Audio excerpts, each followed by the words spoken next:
அவங்க உள்ளுக்குள்ள என்னன்னா வேதனையில் இருக்காங்க. இப்ப காங்கிரஸ் கட்சி கூட பிறகு மோடி அரசுக்கு முழு ஆதரவு இல்லை, ராணுவ வீரர்களுக்கு ஆதரவு. Armed forces, we support our forces அப்படின்னு கர்கேவும் கூறினார், ராகுல் காந்தி கூறுகிறார். இந்தியா பின்புக்கு கூட இவர்கள் தீவிரவாதிகளை இதுக்கு முன்னாடி கொண்டு இருக்கிறார்கள். நீங்கள் பணம் கொடுத்தால் அந்த பணத்தால் தீவிரவாதத்தை வளர்ப்பார்களை வழிய நாட்டு மக்களுக்காக செய்ய மாட்டார். நம்ம தொடர்ந்து சொல்லிட்டு இருக்கோம். இப்போ வர 9ஆம் தேதி மே 9ஆம் தேதி நடாது இருக்கிற மீட்டிங்கில் பார்த்தீங்கன்னா மே மாதத்தில் இதே திருப்பி ஒன்று பணம் போனவர்களுக்கு அமெரிக்காவுக்கு பாகிஸ்தான் மீது ஒரு நம்பிக்கை கிடையாது, ஜீரோ. இதை தவிர்த்து சிவாச நேத்திக்கு சைனா இதை கொடுத்துருக்கான் அதை கொடுத்துருக்கான், நான் அந்த எந்த ஆயுதமே நேத்திக்கு வேலை செய்யல பாகிஸ்தானுக்கு. சைனா பாகிஸ்தானை ஏமாற்றி விட்டது. இந்த பிளேன் இருக்குது, G-17 இருக்கு, அது இது இருக்குன்னு எல்லாத்தையும் சொல்லிட்டு கடைசியில எது ஃபயர் ஆகல. இதான் பாகிஸ்தானோட உண்மை நிலை சிவா சார். பேச்சு சவடால் அதிகமாக இருக்கிறது. இதை பண்ணிடும் அதை பண்ணிடும், அணுகுண்டு போட்டுருவோம், வந்தா வெளியில வந்தா பாரு. இந்த மிரட்டல் எல்லாம் இந்தியா இது பண்ணிடுச்சு. இதை பிளஃப் சொல்லுவாங்க ஆங்கிலத்தில், பிளஃபிங். இந்த பிளஃபுக்கெல்லாம் நம்ம அசைவம் இல்லை. பாகிஸ்தான் நாட்டில் இருக்கிற தீவிரவாதம் ஒழிக்க வேண்டும். That is world danger. எல்லாருக்கும் அபாயம் பாகிஸ்தானில் இருக்கிற தீவிரவாதிகளாக. அதனால பாருங்க, இது தொடர்ந்து நடக்கும். ஆனா பார்த்து பார்த்து அடிப்போம். எந்த கொடூர செயல் செஞ்சீங்கன்னா நாங்க விட மாட்டோம். இந்த பயம் இப்ப பாருங்க, இஸ்ரேலை கண்ட ஹமாஸுக்கு பயம், ஏன் இஸ்ரேலை கண்ட ஈரானுக்கு பயம் ஆயிடுச்சு. என்ன சவால் விட்டது ஈரான், இதை பண்ணிடும் அதை பண்ணிடும், 1000 மிசைல்ஸ் அனுப்பிச்சாங்க ஒரு நாளைக்கு, ஒண்ணுமே சரியா விழல. அதுக்கு பிறகு அமைதியா இருக்குது. இந்தியா ஸ்பை சேட்டலைட் சினிமா தான் ஆரம்பிக்கிறாங்க. அதாவது சாதாரண செயற்கைகளுக்கும் ஸ்பை பண்றதுக்கான சேட்டலைட்டுக்கும் வித்தியாசம் என்னன்னா, ஸ்பை சேட்டலைட் நீங்க ஆர்பிட்டை மாற்ற முடியும், ஒரு ஹைட்ல சுத்திட்டு இருக்கிற அடுத்த ஹைட்டு கொண்டு வர முடியும், திருப்பி மேல கொண்டு போக முடியும். இது ஸ்பை சேட்டலைட் மூலமா பண்ண முடியும். அந்த மாதிரி சேட்டலைட் நம்மளும் டெவலப் பண்ணிட்டு இருக்கோம்.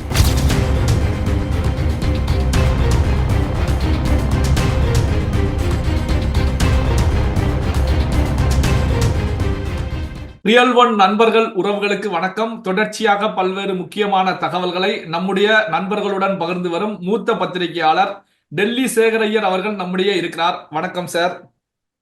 வணக்கம் சிவா சார். வணக்கம். இப்போ அனைத்து கட்சி கூட்டம் டெல்லியில நடைபெற்றது. இந்த அனைத்து கட்சி கூட்டத்தை பொறுத்த வரைக்கும் எல்லா கட்சிகளும் இப்போ மோடி அவர்களை புகழ்ந்துதான் கருத்துக்களை வெளியிட்டாங்க, தாக்குதலை கொடுத்திருக்காங்க அப்படின்னு. ஆனால் எல்லா கட்சிகளும் மனமும் இது போன்ற செயல்பாடுகளில் ஈடுபடுறாங்களா? எல்லா கட்சியோட ரியாக்ஷன் எப்படி சார் இருக்கு? இல்லைங்க, அவங்க உள்ளுக்குள்ள என்னன்னா வேதனையில இருக்காங்க.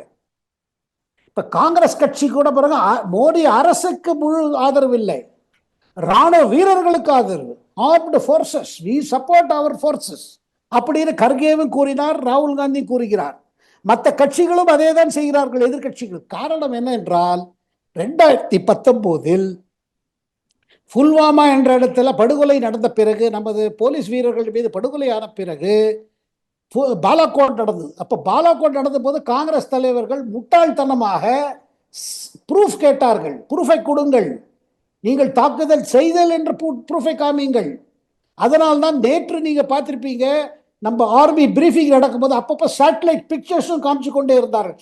இந்தாங்க ஆதாரம் வேணுமா, இதை பாருங்க. இது ஒன்று. இரண்டாவது, இப்ப என்ன பாருங்க, இப்ப ஒன்னும் மோடி அரசுக்கு ஆதரவு தரல, வேற வழி இல்லாம பண்றாங்க. ஏன்னா நம்ம பண்ண நெகட்டிவா போகுது, மக்கள் ஏத்துக்க மாட்டாங்க. நீங்க நமது ராணுவ வீரர்கள் செய்த சாதனை ஒரு பக்கம், ஆனால் அவர்களை செய்த வைத்தவர் யார், அது மக்களுக்கு புரியுது. நீங்க அதை எதிர்கட்சிகள் ஒத்துக்கிறாங்களோ இல்லையோ.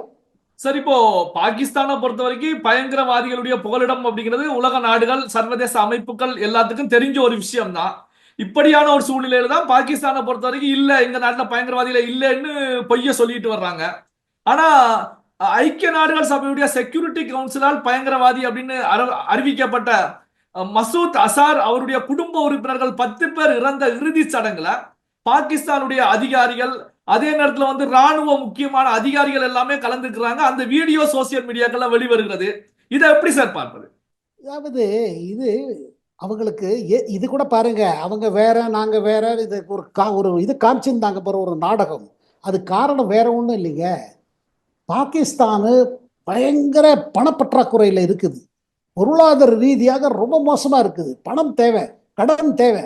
இன்டர்நேஷனல் மானிட்டரி ஃபண்டில் $7 பில்லியன், $7 பில்லியன் கடன் வாங்கிட்டாங்க. ஒன்றும் பணம் தேவை அவர்களுக்கு. வரப்போற 9ஆம் தேதி, அதாவது மே 9 இன்டர்நேஷனல் மானிட்டரி ஃபண்ட் மீட்டிங் நடக்க போகுது. அங்க இவங்க திருப்பி கடனுக்கு போறாங்க. அதுக்கு முன்பாக முன்கூடியே இந்தியா வந்து அவர்களுக்கு கூறி சொல்லிக் கொண்டே இருக்கிறது. ஜப்பான் பாதுகாப்பு மந்திரி இப்ப நேற்று வந்துட்டு போனார். அவர்களிடம் கூறப்பட்டு இருக்கு. ஏன்னா ஜப்பான், அமெரிக்கா, பிரான்ஸ், பிரிட்டன் இப்ப இந்த போல நாடுகள் தான் அவர்களுக்கு IMF ஆதரவா இருக்கிறார்கள். இல்லை, பாகிஸ்தானை காப்பாற்றணும், பாகிஸ்தான் மோசமா இருக்கு, எங்களுக்கு ஒண்ணுமே இல்லை, எங்களுக்கு எங்க ஏழை மக்களுக்கு இது சாப்பாடு கூட கொடுக்க முடியாத நிலைமையில இருக்கும் அப்படின்னு பாகிஸ்தான் ஒரு அழகு நாடகம் செய்கிறது. இந்தியா பின்புக்கு கூட இவர்கள் தீவிரவாதிகளை இதுக்கு முன்னாடி கொண்டு இருக்கிறார்கள். நீங்கள் பணம் கொடுத்தால் அந்த பணத்தால் தீவிரவாதத்தை வளர்ப்பார்களை வழிய நாட்டு மக்களுக்காக செய்ய மாட்டார். நம்ம தொடர்ந்து சொல்லிட்டு இருக்கோம். இப்போ வர 9ஆம் தேதி, மே 9ஆம் தேதி நடாது இருக்கிற மீட்டிங்ல பார்த்தீங்கன்னா, மே மாதத்தில் இதே திருப்பி ஒன்று பணம் உணவர்களுக்கு இப்ப அவங்க கேட்கறது $2-3 பில்லியன் கொடுங்கிறாங்க. $1 பில்லியன் இந்தியா அவர்களிடம் பேசிக்கொண்டு இருக்கிறது. ஆகையால் இவங்க தீவிரவாதத்தோட இருக்கிற மாதிரி இல்லாத மாதிரி, ஆனா உலகம் புரிந்து விட்டது. அது காரணம் வேற ஒண்ணும் இல்லை, அவர்கள் செயலே தான். பாருங்க, ஒசாமா பின் லாடனை அது அமெரிக்காவில் நடந்த செப்டம்பர் மாதம் அமெரிக்காவில் நடந்தது இல்லையா, 2 ட்வின் டவர்ஸ் பிளேன் மூலமாக சென்று தாக்கி அதை பில்டிங்கை இது பண்ணி எத்தனை பேர் செத்து போனாங்க அமெரிக்காவில். அதுதான் உலகத்திலே பெரிய தீவிரவாத செயல். அதுக்கு பிறகு பாருங்க, ஒசாமா பின் லாதன் தான் காரணம் என்று கண்டுபிடித்த பிறகு அவரை வேட்டையாடினார்கள் அமெரிக்கா ராணுவம். பாகிஸ்தான் என்ன செய்தது? இவர்களை கண்டுபிடித்து கொடுக்கிறேன் அப்படின்னு சொல்லி அவங்கள்ட்ட பணம் வாங்கிட்டாங்க இதுக்கு. ஆனா அவர்களை ஒழித்து வைத்தார்கள். ஏன் ஒழித்து வைத்தார்கள்? ஒசாமாயிடமிருந்து பணம் வாங்கினார்கள். ஏன்னா அவர் சவுதி அரேபியை சேர்ந்தவர், அரச குடும்பத்தை சேர்ந்தவர். அவர்கிட்ட இருந்து பணத்தை வாங்கிட்டாங்க. பணத்தை வாங்கிட்டு திருப்பி அவரை காட்டி குடிக்கிறதுக்கு பணம் வாங்கிட்டாங்க. அதாவது தேடுவதற்கு பணம், பிறகு அவரை ஒழித்து வைப்பதற்காக பணம், பிறகு காட்டி கொடுப்பதற்கு பணம். ஆகையால் அமெரிக்காவுக்கு பாகிஸ்தான் மீது ஒரு நம்பிக்கை கிடையாது, ஜீரோ. இதை தவிர்த்து சிவா சார், நேத்திக்கு சைனா இதை கொடுத்துருக்கான், அதை கொடுத்துருக்கான், அந்த எந்த ஆயுதமே நேத்திக்கு வேலை செய்யல பாகிஸ்தானுக்கு. சைனா பாகிஸ்தானை ஏமாத்தி விட்டது. இந்த பிளேன் இருக்குது, G-17 இருக்கு, அது இது இருக்குன்னு எல்லாத்தையும் சொல்லிட்டு கடைசியில எது ஃபயர் ஆகல, பிளேன் கிராஷ் ஆயிடுச்சு. மோசமான நிலையில செகண்ட் ரைட், நம்ம சைனீஸ் சொல்லுவோமே, மோசமான குவாலிட்டி, அதுதான் அவங்களை தட்டி விட்டுருக்காங்க. காரணம், பாகிஸ்தான் பணம் கொடுத்து வாங்குவதில்லை, ஓசியை வாங்கி வச்சுக்கிறார்கள். போரில் ஓசி ஆயுதம் எங்க பயணம் வரும்? இதான் பாகிஸ்தானோட உண்மை நிலை சிவா சார். பேச்சு சவடால் அதிகமாக இருக்கிறது. இதை பண்ணிடும், அதை பண்ணிடும், அணுகுண்டு போட்டுருவோம், வந்தா வெளியில வந்தா பாரு. இந்த மிரட்டல் எல்லாம் இந்தியா இது பண்ணிடுச்சு. இதை பிளஃப் சொல்லுவாங்க ஆங்கிலத்தில், பிளஃபிங். இந்த பிளஃபுக்கெல்லாம் நம்ம அசைவம் இல்லை சார். இப்போ இந்தியாவை பொறுத்த வரைக்கும் அங்க 9 பயங்கரவாதியுடைய முகாமை தான் அழிச்சிருந்தாங்க. ஆனா சொல்லப்படுவது என்ன அப்படின்னா வந்து 100க்கு மேற்பட்ட பயங்கரவாதியுடைய முகாம்கள் பாகிஸ்தான்ல இருந்துட்டு இருக்கு அப்படின்னு சொல்லப்படுது. இதே அடிப்படையில் செய்திகள்லையும் 21 முகாம்கள் முக்கியமான முகாம்கள் அப்படின்னு சொல்லி செய்திகள் வெளியாக இருந்தது. அதுல 9 முகாம்கள் அழிக்கப்பட்டிருக்கு. மீதி இருக்கக்கூடிய முகாம்களையும் இந்தியா அழிக்கும், அதுல எந்த விதமான மாற்றமும் இல்லை அப்படின்னு சொல்லப்படுதே சார். அது எப்படி சார்? கரெக்ட், அது 100க்கு 100 உண்மைங்க. ஆனா இந்த முகாம்கள் மாறிக்கொண்டே இருக்கும். ஏன்னா நேத்திக்கு 9 அடித்த பிறகு நாம சொல்வது ஒன்று 13, 14 இருப்பது, அதை இடங்கள்லாம் மாத்திடுவாங்க அவங்க. ஆனால் நேற்று இந்த தாக்குதல் பிறகு பாகிஸ்தானில் ராணுவ மீட்டிங்ல என்ன ஒரே கேள்விதான், இந்தியாவுக்கு இந்த இடங்களை பற்றி எப்படி தகவல் கிடைத்தது? இந்திய ராணுவம் ஒரு ஆளு கூட உள்ளுக்குள்ள வரலையே, வராம எப்படி கண்டுபிடிச்சாங்க இதெல்லாம் இருக்குதுன்னு? அப்போ இந்த தீவிரவாதி முகாம்களை தெரிந்து வைத்திருக்கிறார் என்றால் நமது பேசுகளை நன்றாக அறிந்திருப்பார்கள், இதை பத்தி நல்ல இன்ஃபர்மேஷன் வச்சிருப்பாங்க. எப்படி கேட்டேன்னா, நமக்கு செயற்கோள்கள் வேலை பெய்கிறது, சேட்டலைட் வெப்பனரி.